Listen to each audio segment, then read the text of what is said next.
अल्लाह के मैसेंजर हमारे नबी सल्लल्लाहु अलैहि वसल्लम ने फरमाया कि अल्लाह पर ईमान रखने वाली मेरी उम्मत एक दूसरे से कनेक्टेड है। प्यार और रहमत और कंपैशन में वो एक जिस्म की तरह है। जिस्म का कोई हिस्सा दर्द में होता है तो पूरी बॉडी उस दर्द को महसूस करती है।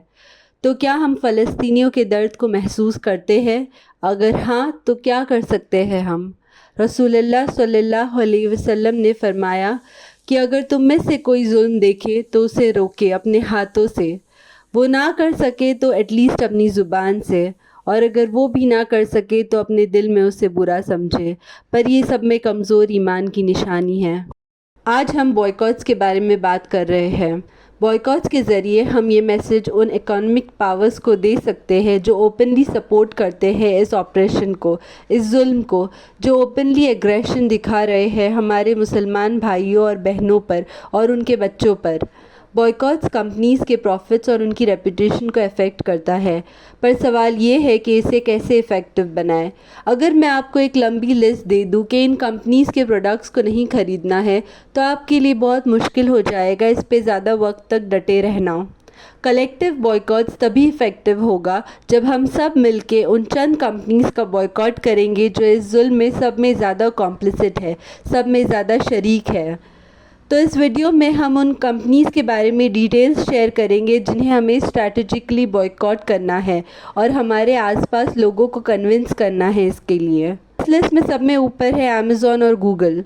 2021 में अमेज़ॉन और गूगल ने प्रोजेक्ट निम्बस साइन किया था इजराइल के साथ। ये एक $1.2 बिलियन का कॉन्ट्रैक्ट है जिसके तहत वो क्लाउड सर्विसेज प्रोवाइड करेंगे इजरायली मिलिट्री और गवर्नमेंट को। दी गार्डियन की इस आर्टिकल के अकॉर्डिंग ये कॉन्ट्रैक्ट उसी हफ्ते में साइन किया गया था जिस हफ्ते इजरायली मिलिट्री ने गज़ा स्ट्रिप में पैलेस्टीनियंस पे अटैक किया था। इसमें लगभग 250 लोग मारे गए थे जिसमें से 60 से ज़्यादा बच्चे थे। यहाँ कुछ सेकंड्स रुकते हैं और नोट करते हैं कि ये 2021 की बात है, 7 अक्टूबर 2023 से बहुत पहले। इसका मतलब ये है कि ये सब 7 अक्टूबर को नहीं शुरू हुआ। फिर से प्रोजेक्ट निम्बस पे आते हैं। अमेज़ॉन और गूगल जानते थे कि इजराइल ये डेंजरस टेक्नोलॉजी पैलेस्टीनियंस पे और जुल्म करने के लिए यूज़ करेगा, इसलिए प्रोजेक्ट निम्बस को बहुत सीक्रेटली साइन किया गया था। कंपनी के एम्प्लॉयज़ को भी नहीं बताया गया था इनिशियली, इसलिए ये दोनों कंपनीज इस एंटायर सिस्टम ऑफ ऑपरेशन में डायरेक्टली इन्वॉल्व है। अब सवाल ये है कि इतनी पावरफुल कंपनीज़ का बॉयकॉट कैसे करें। अमेज़ॉन की बात करें तो अमेज़ॉन ऑनलाइन बाइंग के ऑल्टरनेटिव्स हमारे पास है। चाहे फिर हमें अच्छी डील मिले या ना मिले, हम अपना हाथ उन हाथों में नहीं देंगे जो हमारे भाई बहनों और उनके बच्चों के खून में रंगे हुए हैं। अमेज़ॉन टीवी कैंसिल या Amazon subscription right away. Entertainment के तो बहुत ज़रिए हैं। Let's talk about Google now. Google जैसी जॉइंट कंपनी का बॉयकॉट करना बहुत ट्रिकी है। लेट्स सी कि गूगल अपना मैक्सिमम रेवेन्यू कहाँ से जनरेट करता है। साल 2023 में गूगल का टोटल रेवेन्यू था $307 बिलियन, यानी गूगल ने टोटल $307 बिलियन कमाए।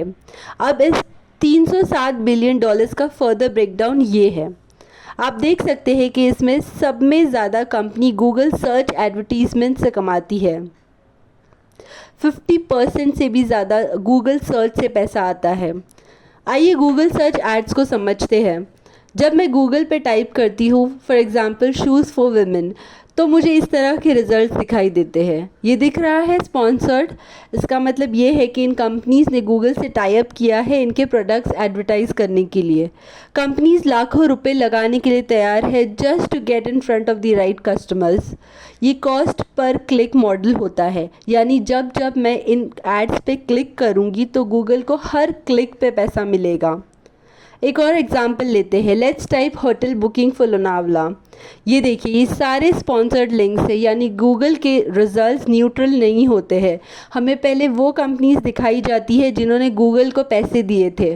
तो अब आपको आइडिया मिल गया होगा कि गूगल एडवर्टीजमेंट से किस तरह पैसा कमाता है।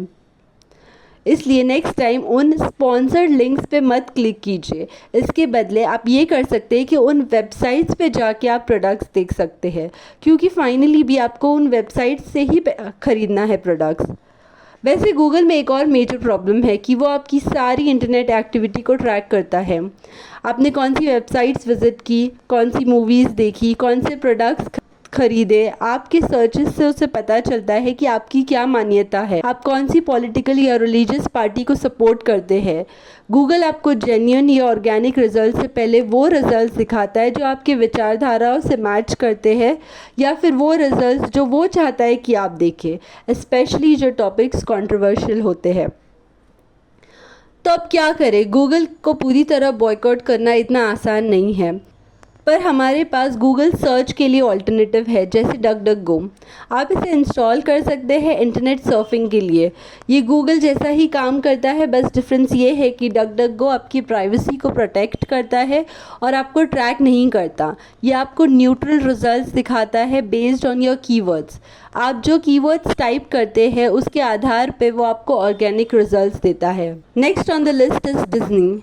अक्टूबर 7 के हमास अटैक के बाद अक्टूबर 13 को डिज्नी के सीईओ रॉबर्ट आइगर ने ऑफिशियली अनाउंस किया था कि डिज्नी $2 मिलियन डोनेट कर रही है उन ऑर्गेनाइजेशंस को जो ह्यूमैनिटेरियन रिलीफ प्रोवाइड कर रहे हैं इजराइल में।